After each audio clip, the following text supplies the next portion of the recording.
Halo, saya Handoko Wijnyowargo dari Maestro Consulting, Coaching, dan Communicating untuk Anda semua dalam Serajum Live. Senin, Rabu, Jumat Live adalah program Corporate Social Responsibility Maestro untuk Indonesia dalam rangka ikut mencerdaskan kehidupan bangsa. Malam hari ini adalah episode ke-266 berjudul Training Evaluation.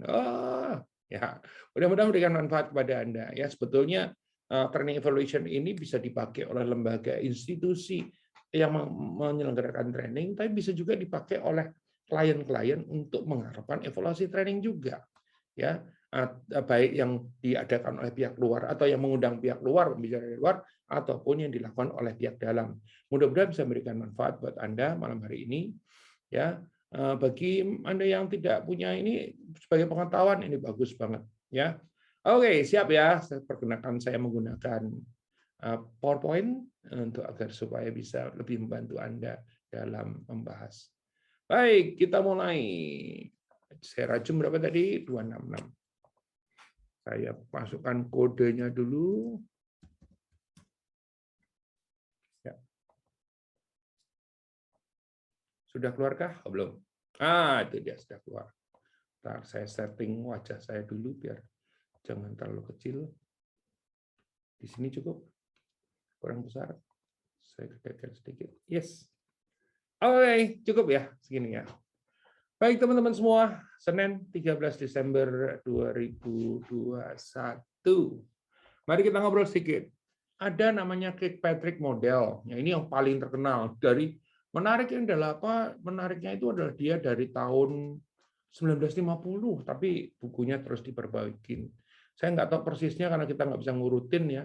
Dulu itu edisi awalnya namanya adalah ya sama judulnya Evaluating Training Programs ya 4 levels ya sampai tahun 94 masih katanya masih edisi pertama. Terus kemudian ada edisi keduanya tahun 98 dan edisi yang terakhirnya adalah ketutupan 2006. Ya, jadi sekarang kita akan membahas yang menggunakan 2006. Baik. Third edition. Bukunya ada enggak? Ada bukunya di sini. Ini dia.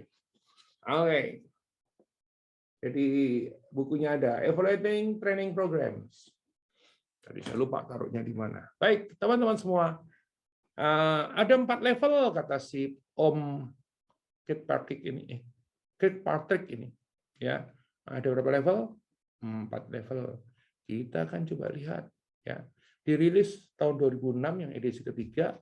Ya, si penulisnya itu berisi bagaimana mengetahui mengevaluasi pelatihan dalam hal reaksi, perilaku, pembelajaran, dan tentu saja hasilnya. Masih ada satu lagi sebetulnya, tapi tidak ditulis oleh si Kirkpatrick, dan rasanya kita akan bahas di hari Rabu nanti, yaitu tentang ROI, Return on Investment. Nah, bagi Anda yang punya perusahaan, Anda mesti ngitung tuh caranya gimana ROI daripada pelatihan. Membahas studi kasus khusus dalam bisnis, pemerintahan, dan pendidikan. Baik, kita mulai. Masuk materi, iklan dulu. Iklannya adalah apa? Materi ini direkam dan kemudian akan dipostingkan di kanal YouTube Handoko Maestro agar supaya Anda bisa nonton, membagikannya pada pihak lain, ya. Dan jangan lupa subscribe, jangan lupa kasih like, jangan lupa tulis komen, jangan lupa sharingkan, dan juga jangan lupa untuk Anda sendiri sebaiknya Anda memencet bel. Kenapa memencet bel ini? Agar supaya kalau kami memposting postingan baru itu akan memberikan notifikasi kepada Anda. Nah, ini dia Kirkpatrick Model 4 Level Learning Evaluation. Saya coba mengambil dari salah satu artikel. Model ini merupakan model yang paling dikenal untuk menganalisa dan mengevaluasi hasil program pelatihan dan pendidikan. Tentu saja nanti ada pengembangan yang lanjut ya, tapi ini yang klasiknya lah ya. Memperhitungkan gaya pelatihan baik informal maupun formal untuk menentukan bakat berdasarkan kriteria 4 dari tingkat tadi. Nah, penulisnya ini Om Donald ini lahir 24 meninggal 2014 90 tahun ya. Profesor Emeritus di University of Wisconsin di Amerika Serikat dan mantan presiden American Society for Training and Development. Ya, memang hidupnya adalah melakukan pelatihan. Bukunya sama dengan ini. Kalau saya ikut-ikut si Om Donald, jadi begini. Ya, Ini kalau beda warna lebih karena apa? Karena ada lighting. Lanjut. Nah, ada buku-buku lainnya yang nggak cuma itu, sebetulnya ada beberapa yang lain, tapi saya cuma ngasih contoh Transferring Learning of Behavior, Implementing the 4 Levels. Ya, ini kalau mau buat Anda mau pelatih, tapi saya nggak akan bahas itu di sini karena itu buat yang benar-benar pelatih. 4 itu adalah ada satu diukur, dievaluasi reaksinya, learning-nya, behavior-nya, dan result-nya. Ya.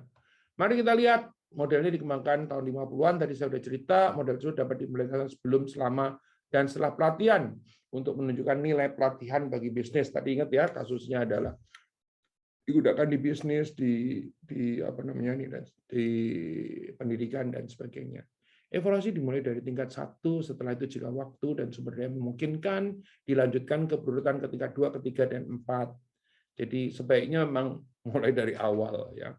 Dan makin jangan ngukur yang nomor 2 kalau nomor 1-nya nggak diukur, karena biasanya lebih mudah jauh yang nomor 1.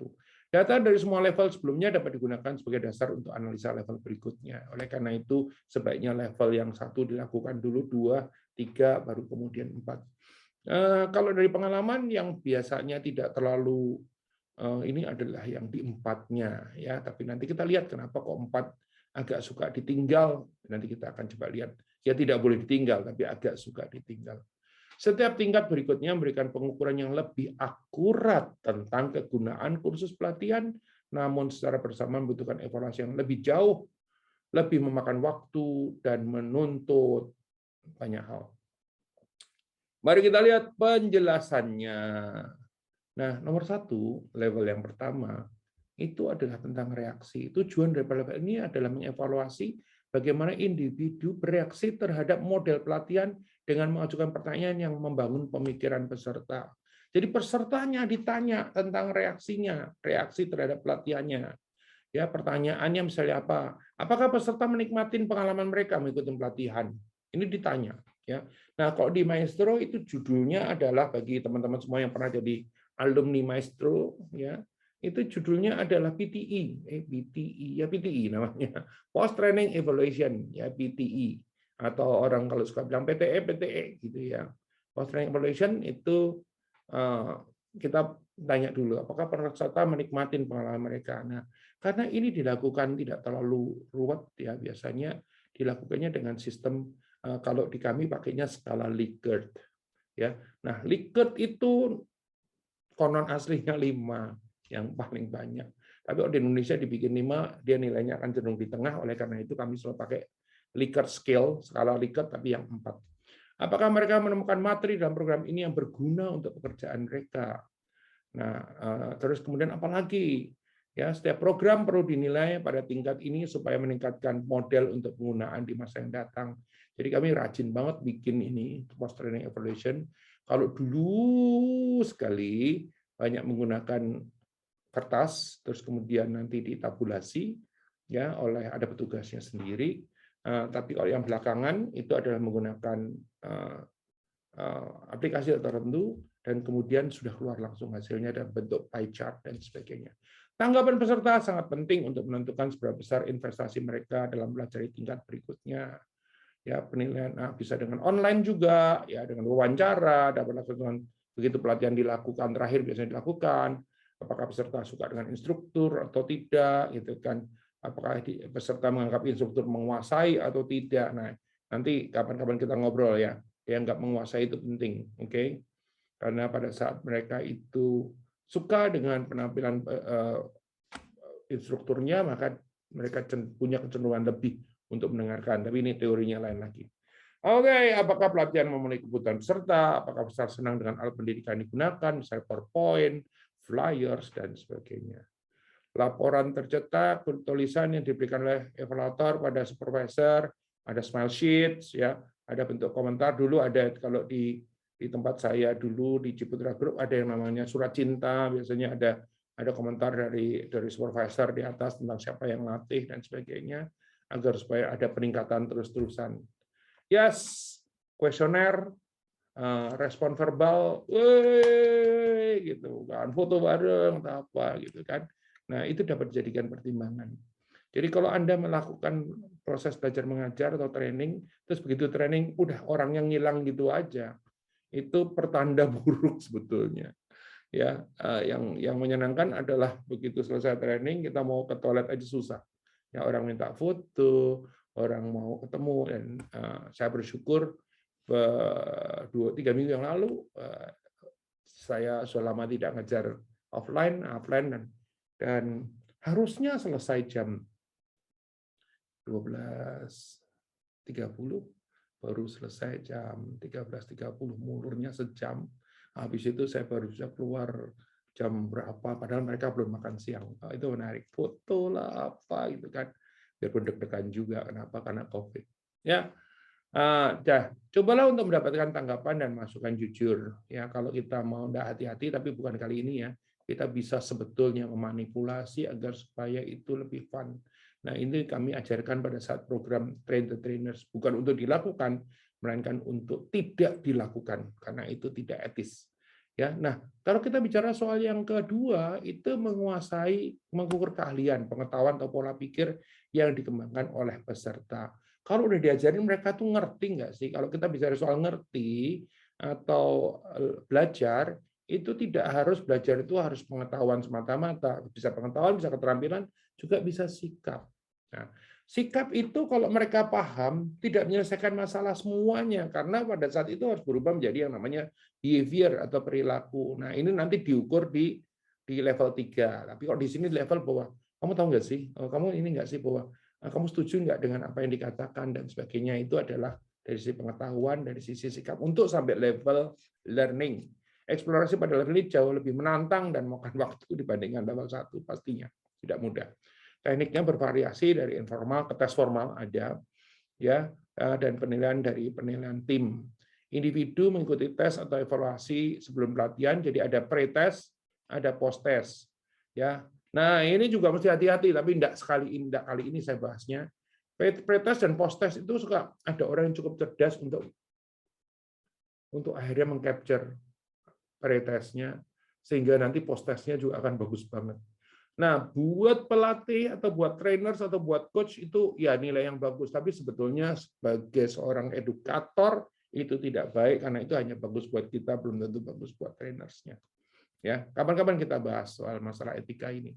Contohnya adalah pengurangan sederhana dan mudah untuk ukuran kelompok. Anda menggunakan group control untuk membandingkan.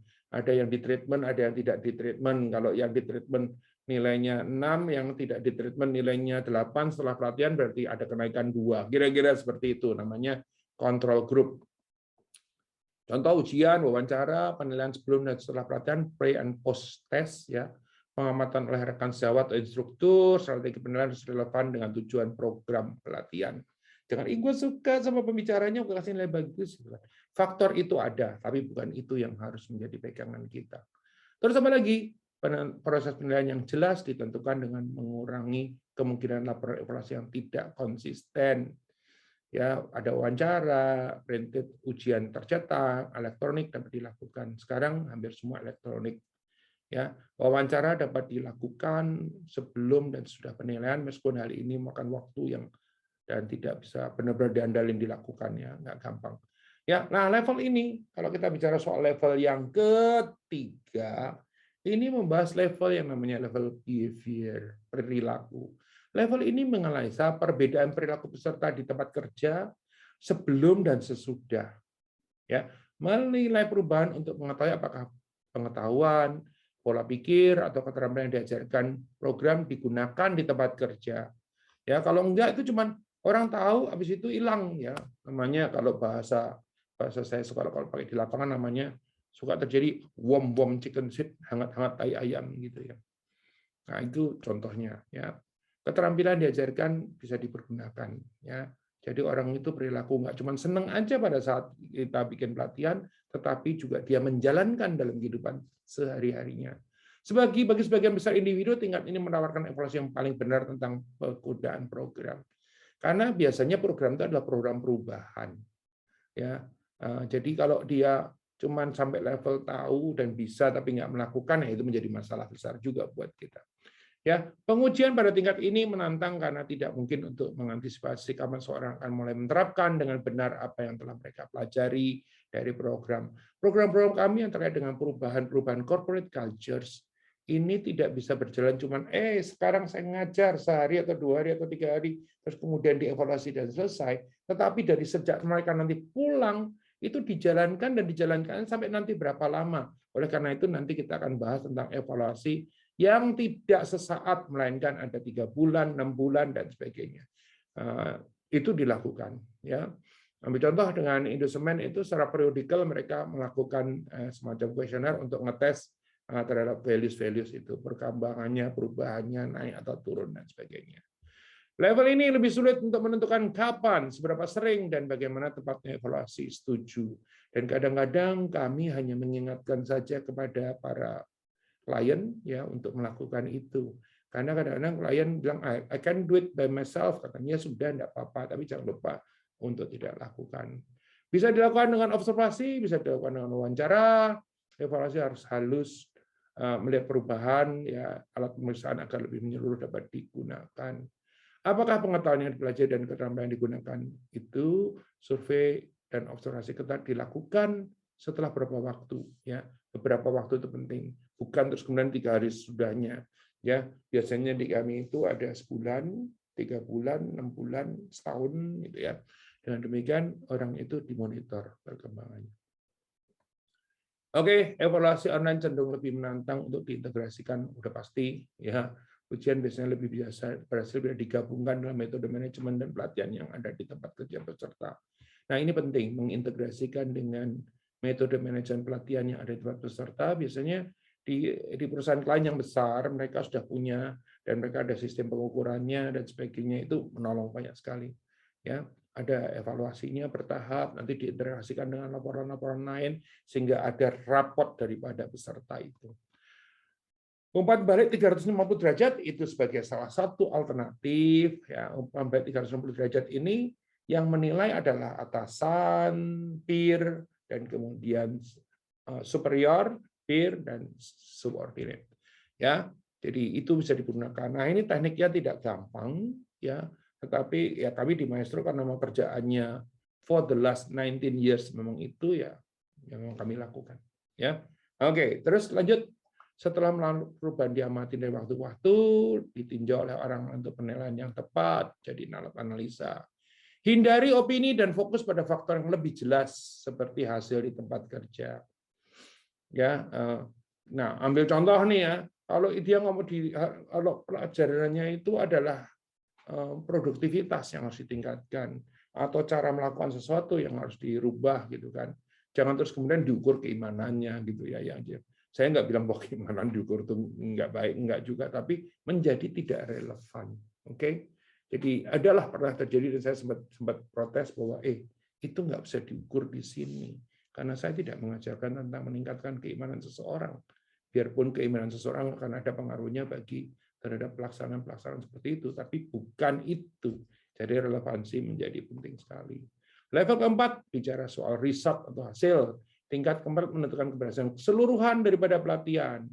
Ya, faktor-faktor pengukurnya ini pengukuran yang lebih rendah, pengembalian investasi yang lebih tinggi, peningkatan kualitas produk. Ya, jadi kalau sudah berubah itu dia berubah cara kerjanya, terus kemudian nanti produktivitas meningkat. Kalau misalnya tim penjualan jadi naik, gitu kan.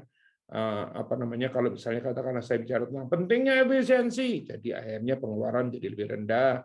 Ya, terus kemudian pentingnya adalah quality control, akhirnya kualitas produknya meningkat, gitu kan.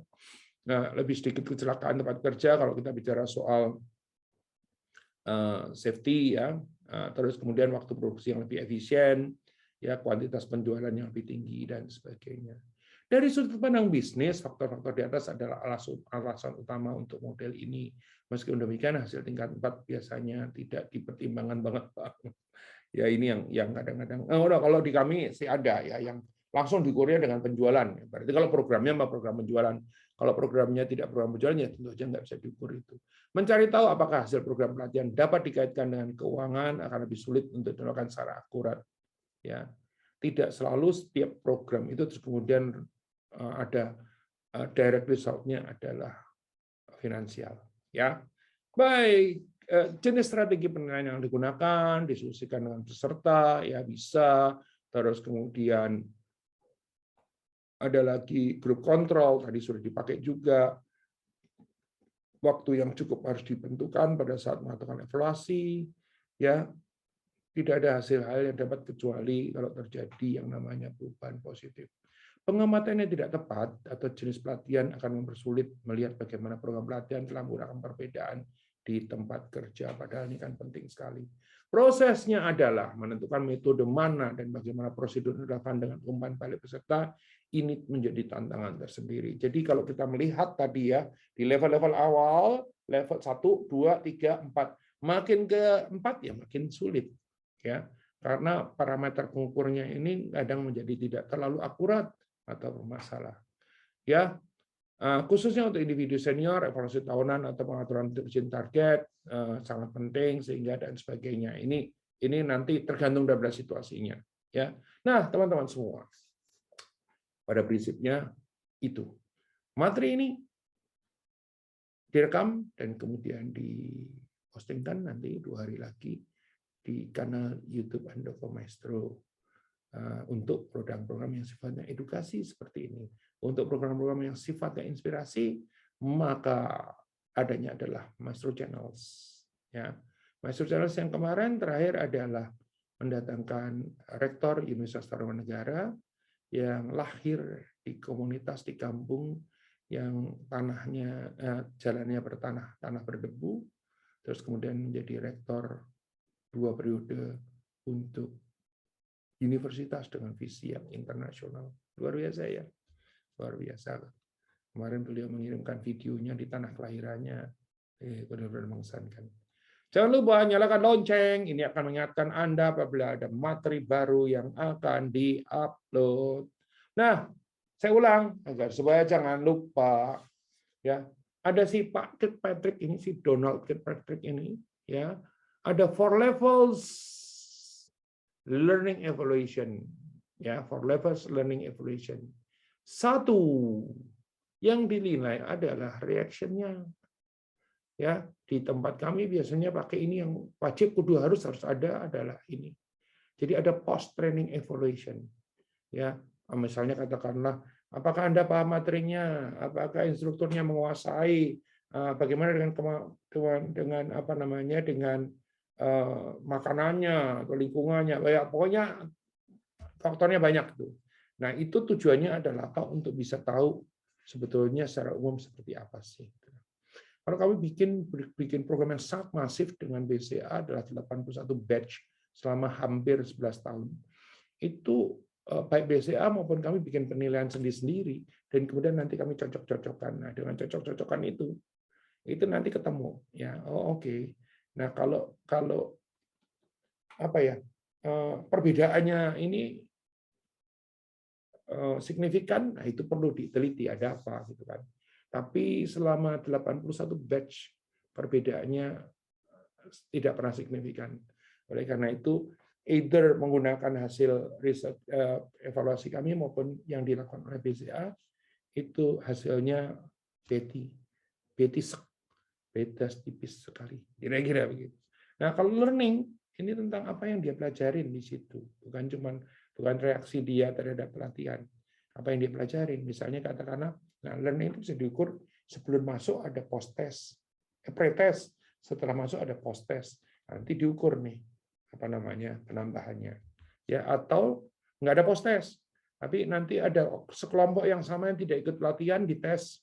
Sekelompok yang ini setelah pelatihan dites, itu namanya pakai kontrol, ya, kelompok kontrol atau grup kontrol, ya, yang ini tanpa treatment, yang ini dengan treatment, hasilnya seperti apa.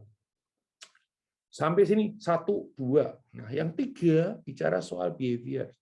Kalau sudah reaksinya happy, mereka merasa ini bermanfaat segala macam, dan mereka belajar tercermin dari hitung-hitungannya, mereka belajarnya apa, belajar salah atau benar dan sebagainya gitu. Ya tentu saja diharapkan adalah belajarnya betul. Terus kemudian berubah enggak perilakunya. Ya karena kalau enggak berubah perilakunya gimana gitu kan. Misalnya katakanlah kok tadinya menggunakan cara A dalam memasarkan, terus training ini ada untuk mengubah mereka cara B, berarti mereka pindah nggak jadi B. Ya. Kalau tadinya itu ada namanya corporate value di perusahaan, terus kemudian dengan ada training ini nanti corporate values-nya itu pelaksanaannya lebih bagus atau enggak. Nah, berarti ini ada perubahan behaviors. Dan dia tidak bisa dites langsung setelah acara. Yang dites langsung acara paling 1 dan 2 ini masih bisa. 2 pun biasanya agak-agak sedikit tidak terlalu mudah, tapi bisa. Mas ya. Nah, behaviors ini kalau kami di Maestro 1, 3, 6, 12 gitu ya. Jadi bulan pertama, bulan 3, bulan 6, bulan 12. Ya, kalau memang ini penting buat perusahaan, ini kita lakukan perubahan perilakunya. Nah, sehingga kalau nanti di tengah-tengah ada yang turun begitu, karena tadi bom-bom chicken shit atau hangat-hangat tahi ayam bisa di push atau bisa di bisa di reinforce ya. Dan tentu saja nomor 4 adalah result. Tidak semua bisa diukur resultnya. Tidak semua bisa diukur resultnya.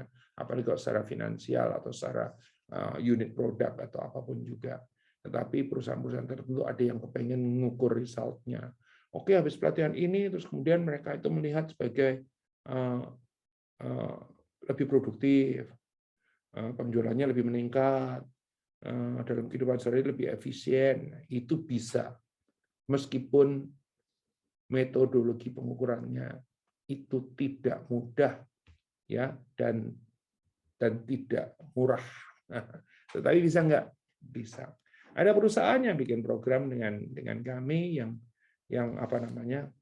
kita bikin treatmentnya, nanti yang ukur bukan kami, bukan perusahaannya, tetapi konsultan lain. Ya, bahkan diukurnya dari 2 sisi. Sisi pertama adalah dari sisi dengan menggunakan semacam mystery gas gitu kepada orang-orang, pada pelakunya atau ikut training, dan sisi yang lainnya adalah ditanyakan kepada customer-nya. Tapi perusahaan ini memang luar biasa, dia itu sangat-sangat concern terhadap kualitas, ya, kualitas layanan khususnya. Begitu teman-teman semua. Jadi sekali lagi Pak Kikpratek ini ada tentang reaksi, learning, behavior, sama result. Sebaiknya Anda melakukan minimum yang nomor 1 lah ya. Terus nomor 2 ini juga bisa.